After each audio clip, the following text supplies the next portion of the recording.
Hi, and welcome to Maverick Sports. First, we're taping the show on Halloween, so happy Halloween to everybody. Now, producer Mike Paholski told me not to wear a costume on this show, and I told him, I always look like this. Seriously, folks, another month has gone by. Can you believe we're moving into November already? Pretty crazy. But in this show, we'll take a look at football, soccer, volleyball, cross country, swimming and diving, golf, and hockey. We have 3 reports from UNO broadcasting students. Live in the studio, it's basketball coaches. Men's coach Darren Hansen and women's coach Patty Patton Scherer will visit with us. We'll also take a look at what's on tap for the various Maverick sports teams. Let's get things started with a look at football. After a great start in September, this month was tougher on the red and black. They opened the month with their second straight loss. After that, they played .500 football, winning, then losing, and closing the month with a win. So where do we start? Let's go to the offense. The UNO passing game reflects the team's 2 wins, 2 losses mark for October.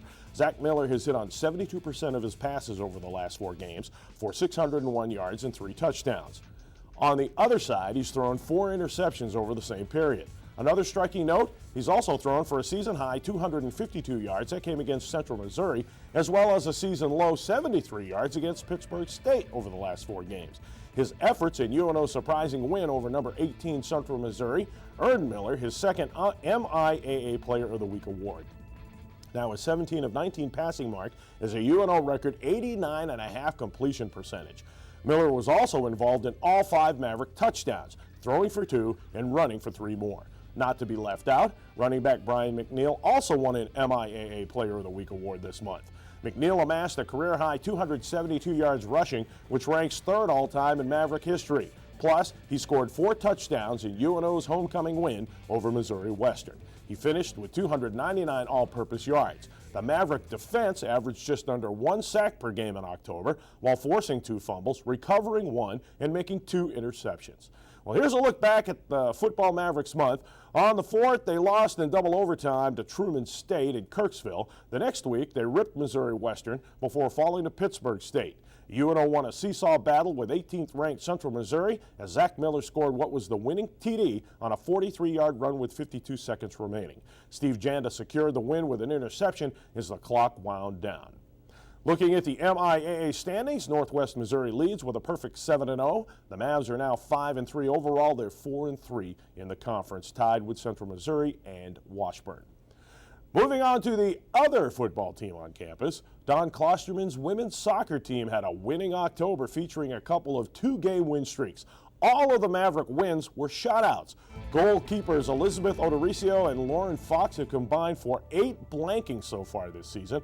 All but 3 of UNO's wins this year have been by shutout. Odoricio's goals allowed average is less than half a goal a game. Casey Bigsby and Mary Claire Mernon lead the Maverick offense. Bigsby has 6 goals, Mernon 5. Bigsby also leads the team in points, shots taken, and game-winning goals. Lindsey Nealon and Tara Wegehup are tied for most assists. UNO's scoring is pretty even. The Mavs have scored 14 goals in the first half and 18 in the second half. In their most recent win, the Mavs shut out Missouri Western 2-0, getting a first-half unassisted goal from Amanda Iwanski and a second-half score from Mary Claire Mernon with Lindsey Nealon on the assist. So here's how the last half of the month has gone for the soccer team. A shutout of Missouri Western, followed by a shutout of Emporia State. They hit a bump in the road against Truman State and Washburn, then bounced back against Missouri State and Missouri Southern. As of this show, the Mavericks are 11-5 overall. They're 9-5 in the conference. They're currently on a 2-game win streak. 5th-ranked Central Missouri leads the MIAA parade with the Mavs a solid 3rd. UNO gets 1 more shot at Central Missouri. That'll be the last regular season match of the year.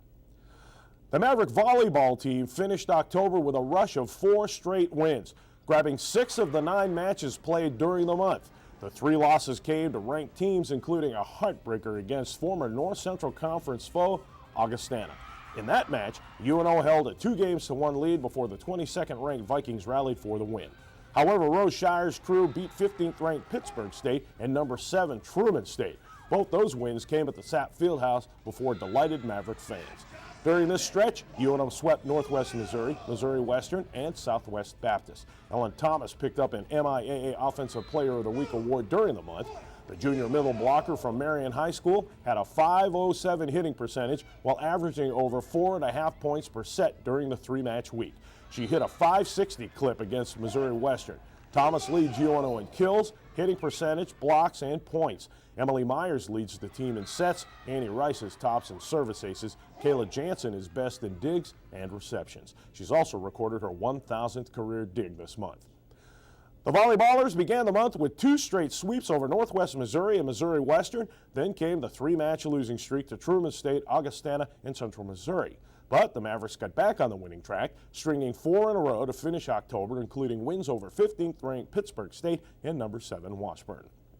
And that 4-game run to end the month ups UNO's conference mark to 8-5, putting them a game out of 3rd place behind Truman State. Let's hit the cross-country course with Steve Smith's runners. Freshman Kelly Ash was UNO's top finisher at Emporia State's Jocks Niche Invitational. Now, I know some of you are out there sitting asking, did he just say Jock Itch on TV? No, I said Jocks Niche. Sophomore Jana Bronze led 5 UNO runners, finishing in the top 20 at the Tim Young Invite in South Dakota. The Mavericks competed hard in every meet, and when you consider that the team is very young, made up of 3 sophomores and 6 freshmen, they had a good year.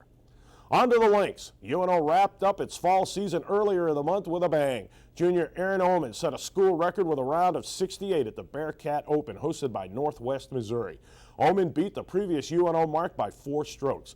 The Millard North product was tied for first after 2 days, but won it in a playoff. It was her 4th win in 5 tournaments this fall. As you can see, the Mavericks handled their competition very well, winning both tournaments this month. Next up, it's swimming and diving. The opening month for Todd Samlin's Tankers was a challenge. Opening their fall season against Nebraska Kearney, Kate Hopkins won the 100 freestyle, then joined the 200 medley relay team that finished first. The Mavs swept the top 8 spots in all 6 of the individual swimming events. Meanwhile, sophomore Jessica Connick swept both the 1-meter and 3-meter diving competitions. Against Iowa State, senior Lindsey Klein won the 500 freestyle, while sophomore Laura Kemp finished second. The 400 medley relay team of Christy Gaminer, Carrie Murphy, Jessica Lefebvre, and Kate Hopkins grabbed that final event. Jessica Connick claimed the 3-meter diving competition. Checking back on UNO's performances this month, the Mavericks won 9 of 10 events and besting Nebraska Kearney by 24 points. Jessica Connick's performance in both diving events netted her a combined 75 points better than the 2nd place finishers. UNO took just 3 of 11 events, falling to Iowa State by 52 points. Lindsey Klein's winning time in the 500 freestyle was 5 minutes 17.89 seconds. The 400 medley relay team posted a winning time of 4 minutes 10.75 seconds. Moving to the ice, you don't get better than being undefeated, and that's exactly where the Maverick hockey team finds itself. UNO opened the 08-09 season on October 17th by hosting the annual Mutual of Omaha Maverick Stampede. To no one's surprise, senior Dan Charleston came out on fire. The Oak Forest, Illinois product was rewarded with the CCHA Offensive Player of the Week award for his performance during the Stampede. He totaled 2 goals and 2 assists, including an overtime game winner against Union. Charleston is tied with Rich Purslow for the team's points leader while leading the team in goals scored. One reason why the Mavericks haven't tasted defeat yet is the goaltending. Jeremy DuPont and Jared Kaufman have allowed just 5 goals in the 4 games and no power play goals. The Mavericks have also scored in every period, with the opening frame being their strongest as they've hit the net 7 times. UNO is averaging just under 38 shots a game. Not all college athletes go straight to college right after they graduate high school. Our reporter Adam Culliff talked to one Maverick athlete who had more important things to do before starting college. Daniel Pelster runs, practices, and plays for the UNO Maverick football team. But right out of high school, he played for another team, the United States Army. In Iraq, I was in a scout sniper platoon. We did everything from, we did raids on houses, convoy security. We did humanitarian things.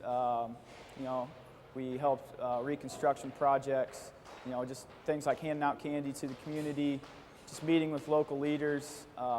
Pretty much, we were kind of the do-it-all. We did a little bit of everything when I was over there. While he was helping Iraqi people, the military was teaching Daniel lessons he would use later on in life.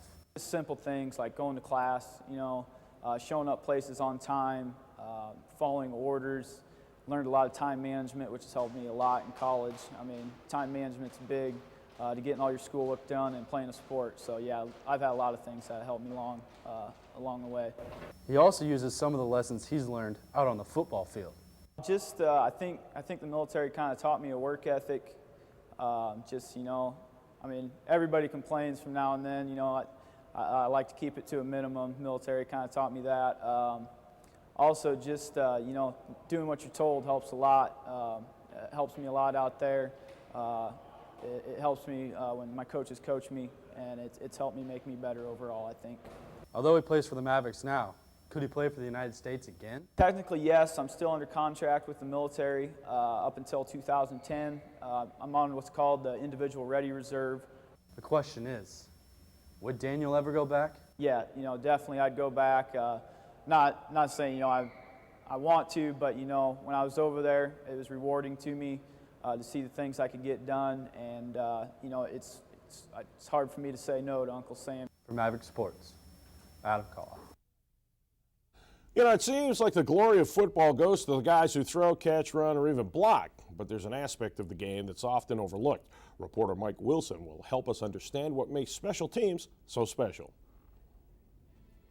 Several players on the Maverick football squad have to make it a concentrated effort to focus on their footwork. For others, it's not so much a problem. Jason Schloutman and Greg Zerline comprise the kicking tandem of the UNO football team. Though special teams play often goes unheralded, their abilities to boot the ball put their team in a position to win.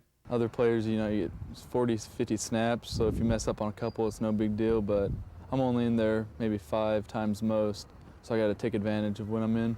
There's not a lot of physical ability that you can't do, but you have to be really focused when you go out on the field and then block out everything to make your kick. Schloutman assumed the punting duties this season after Jonathan Damkroger left the squad. While he likes getting into games, it's not something he wants to make routine. When I don't get in a game, coaches are happy. I like to get in a couple times maybe, but if I don't get in, that probably means we won. You know, our offense is doing really good. Zerline is a different story. I like kicking extra points, and if we're kicking extra points, we're winning games, and that's all that really matters. It may often be overlooked by fans, but a good special teams is vital for any football team's success. For Maverick Sports, I'm Mike Wilson. To make it as an athlete on the college level takes a lot of family support, but on this year's Maverick swim team, family support is something really unique. Reporter Felicia Mezadou tells us more. College athletes leave home to attend college and play sports without the proximity of a sibling. Adjusting could be a difficult experience, but with the support of a teammate sibling, the experience can prove to be a lot more comforting, which is why these two sisters of UNO Maverick women's swim team are thankful to have each other for support. Meet Katie and Kylie Hubble. Katie, the oldest of the two and a senior at UNO, enjoys having a sister for a teammate. It's really fun. Me and her, we've always been kind of close, and we always know how to make each other laugh and when to push each other, and it kind of makes me look forward to practicing because she's in my lane, and if I don't see her that day, we get to catch up and talk, and we always have something to laugh about, which is fun. Kylie, the youngest and a freshman at UNO, also enjoys the experience of having Katie for a teammate. I love it. I love having my sister there with me. We can always make each other laugh, and you know, whenever one of us is having a bad day, like we'll vent to each other, and you know, we'll end up smiling after it. Katie is no stranger to athletic distress and knows how important it is to stay positive for Kylie.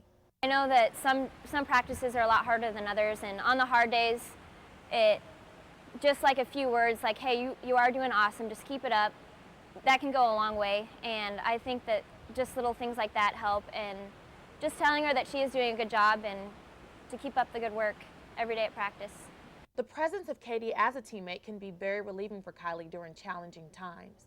It's very comforting. I know last week we had a couple really difficult practices, and there was just one set when I didn't know if I could make it through, and I looked at my sister and I was like, Katie, I just want to go home. And she's like, it's okay, Kylie, you can do it. And it's just little things like that, you know, it's really, coming from my sister, it really means a lot, and we really can help get each other through hard practices. Katie and Kylie both feel that their experience would have been different without one another. If I didn't have my sister here, I definitely don't think I would have opened up as quickly as I did, like not only with her, but just with the other girls on the team. It's helped because I've seen their faces. I've been around Katie's roommates and stuff, so I know a little bit about some of the girls on the team. So it's definitely helped me to get to know everyone better. I don't think I would have maybe made much of an effort to get to know the freshman class as much. I think now that she's a freshman and I'm kind of over at her dorm a little bit more and kind of getting to know her roommates, and I think that helps with just me getting to know all the freshmen as well. Katie will be graduating this fall, leaving Kylie to be the only Hubble left on the team. Kylie says she will definitely miss her sister, but she will strive to emulate the leading example that Katie was for her future teammates. For Maverick Sports, I'm Felicia Mezidou. Well, don't go anywhere. We'll be back with basketball coaches Darren Hansen and Patty Patton-Scherer right here on Maverick Sports. Hey Maverick fans, keep up with the scores and activities of all your favorite Mavericks. Go to omavs.com to check the Mavs scoreboard and get the latest news about all the Maverick teams. Get live stats from the games you just can't make and read about all the action when the game is done. Check out the events calendar, sign up for text messages, or download a Maverick podcast. You can even order the coolest Maverick merchandise.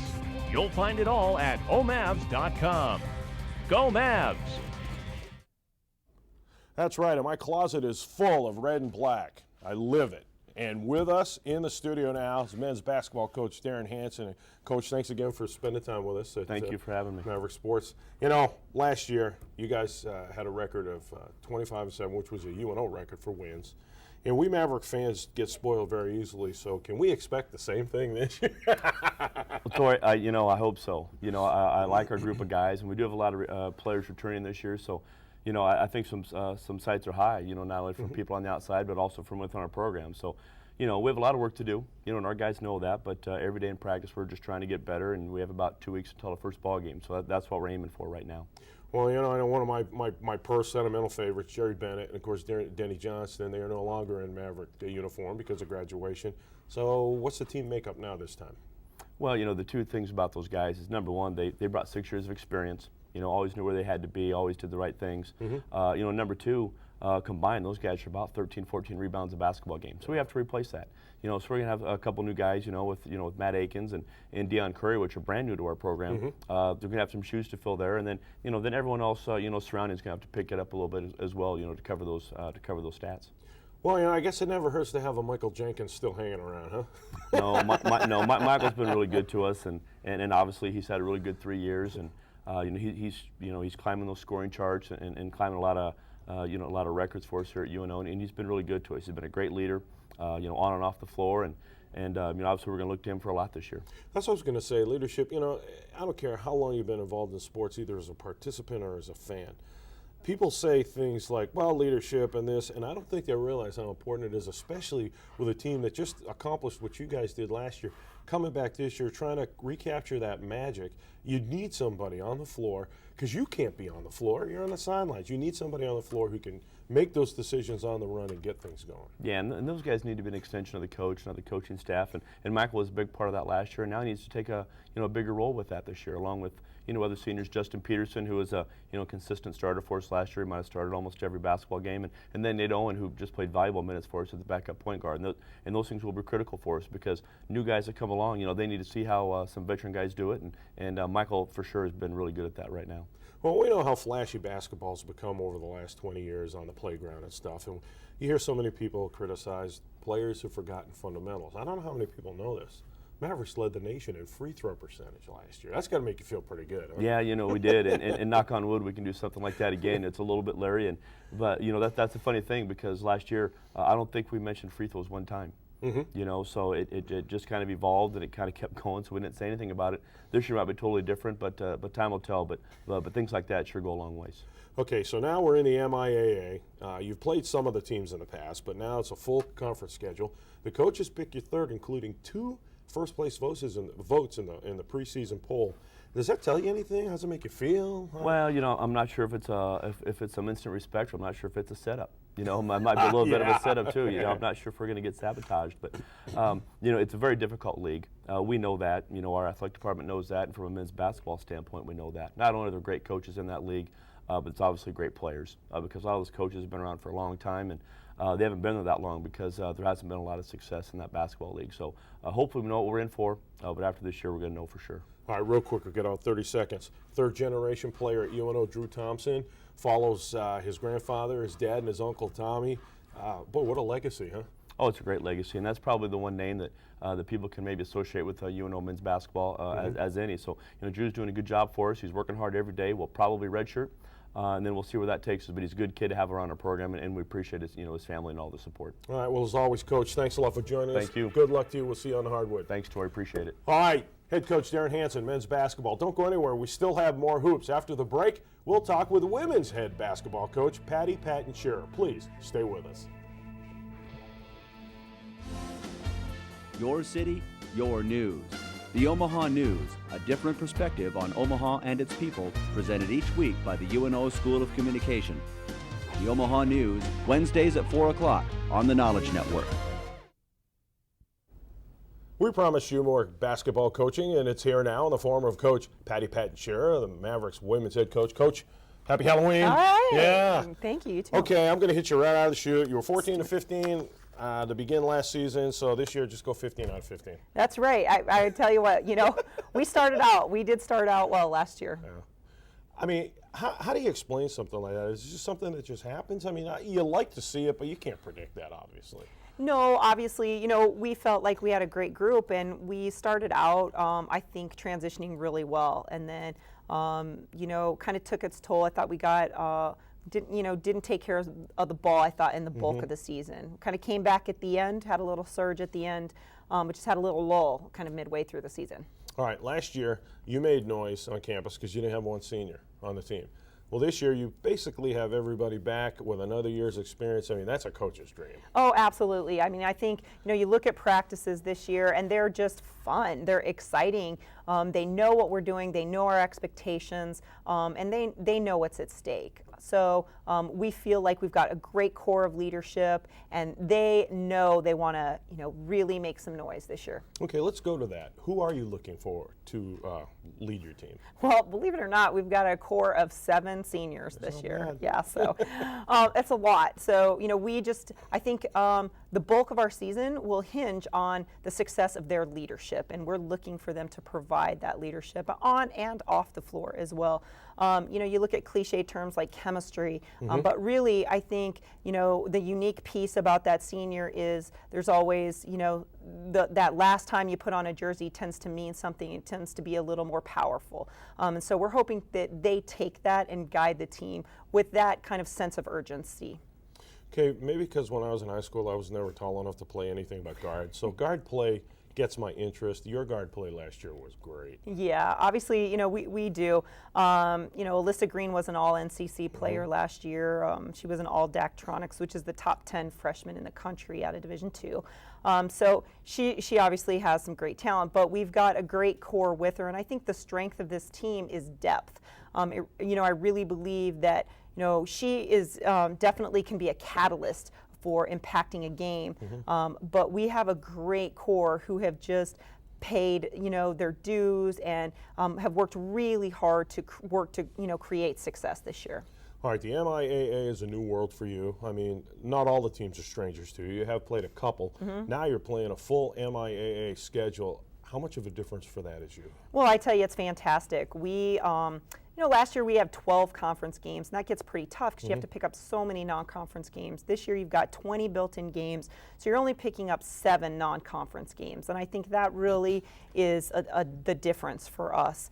Last year in the NCC, although there were just 7 teams, you look at 4 to 5 of them being ranked in the top 20 in the country. So the NCC is a powerful conference. And so, gearing up to play a North Dakota or a South Dakota last year, certainly with the success they had, puts you in position to, go into another super powerful conference, but puts you in a position to have played at a really high level in a conference. So we're really excited. We look forward to the challenges, and I think it's a really great fit for us. Okay, the preseason coaches poll tab you guys 7th. Does that bother you?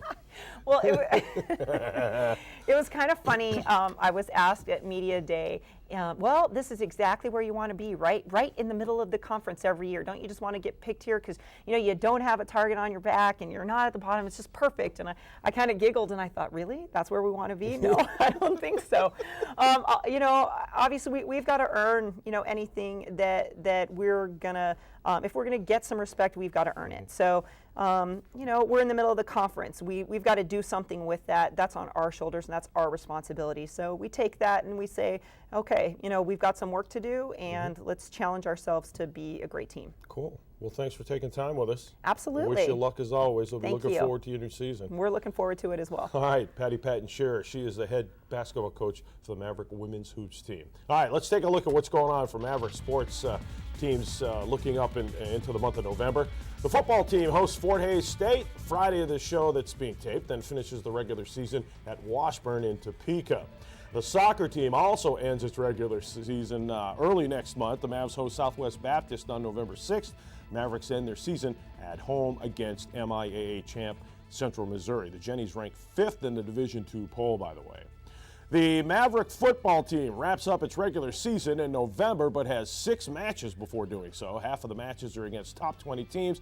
Emporia is ranked 8th, Truman 11th, and Central Missouri is 14th. The hockey team is in Bowling Green the weekend of this taping, and then they're at Western Michigan the following weekend before returning to the Quest Center for a 2-game set with Ferris State. The swimming and diving team has a busy November with 4 dual meets before ending the month at the Husker Invitational in Lincoln. Then the men's basketball team opens its season November 8th with an exhibition at Iowa State. The Doane Tigers come into the Sapp Fieldhouse to begin the regular season. Then the in-state rivalry continues as UNO hits the road for Nebraska Kearney. And the women's hoop squad opens its season with an exhibition at Creighton, then starts the regular season at Nebraska Kearney before returning home against Dana. The red and black grapplers have been picked to win it all by the nation's coaches. Maverick wrestlers open their season at the Daktronics Open in Brookings, South Dakota. Then it's on to the Nichols Open over in Ames, Iowa. Well, that's it for this show. We had a lot of stuff to pass on. Here's when you can see this show. You can see it right here on your screen. And send in some comments. You can see it there November 3rd, 4th, the 7th, the 10th, the 11th, 12th. And I can see all those playbacks because I don't really work for a living, so I can watch them all. Send in your comments, too. We want to hear from you. You know what? It's been great, as always. This has been a great show. It's good to have Coaches Hanson and Patty Patton Shearer in the studio with us, all the students' reports. Thanks for being with us. Have a safe Halloween if you're watching this on Halloween. Till next time, as I always say, hang high, the red and black. See you next time.